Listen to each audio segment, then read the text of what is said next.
Je me présente, je m'appelle Samir Ben Saïd. Je suis à Paris depuis novembre 2008. J'ai choisi ce beau lieu qui est la Comédie Française et les Jardins du Palais Royal parce que je fais beaucoup de théâtre. Et la première fois que je suis venu à Paris, j'ai quand même été séduit par ce lieu historique. C'était la première fois que je vois ça. J'ai fait une année d'histoire de l'art, donc je suis très sensible surtout à l'art contemporain. Dans ma vision personnelle, je trouve qu'il y a une certaine continuité entre tout l'art du passé et l'art d'aujourd'hui et qu'on a beau dire que c'est différent, que ce n'est pas les mêmes styles, mais pour moi cette continuité existe vu que c'est une question de génération.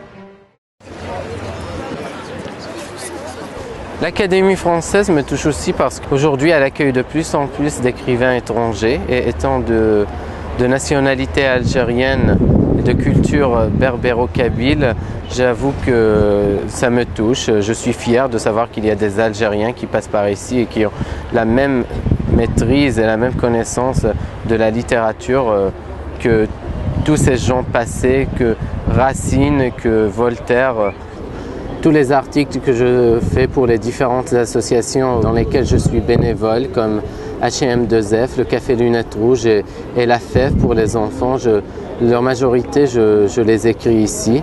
Être devant l'Académie française me donne beaucoup de courage. Je me dis qu'on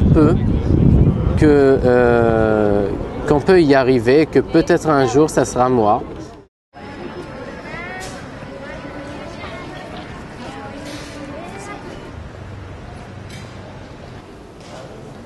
Je reviens souvent à cet endroit, c'est la cour du musée de la Croix parce que je peins souvent ici. Je me souviens à mon arrivée à Paris, la première calligraphie arabe que j'ai faite sur toile, avec de l'huile sur toile, c'était ici.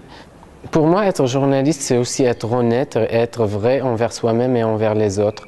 Parce que le fait est d'écrire et de décrire et de dire ce qui se passe dans le monde. Et le monde, ça peut être ce petit espace, cette petite cour ou ce petit événement qui se passe juste en bas de chez soi. Ben pour moi, c'est important parce que les gens ont le droit de savoir ce qui se passe autour d'eux. Et le journalisme, c'est la première étape qui combat l'ignorance. Et je veux donner ma vision des choses en essayant d'être le plus honnête et le plus objectif.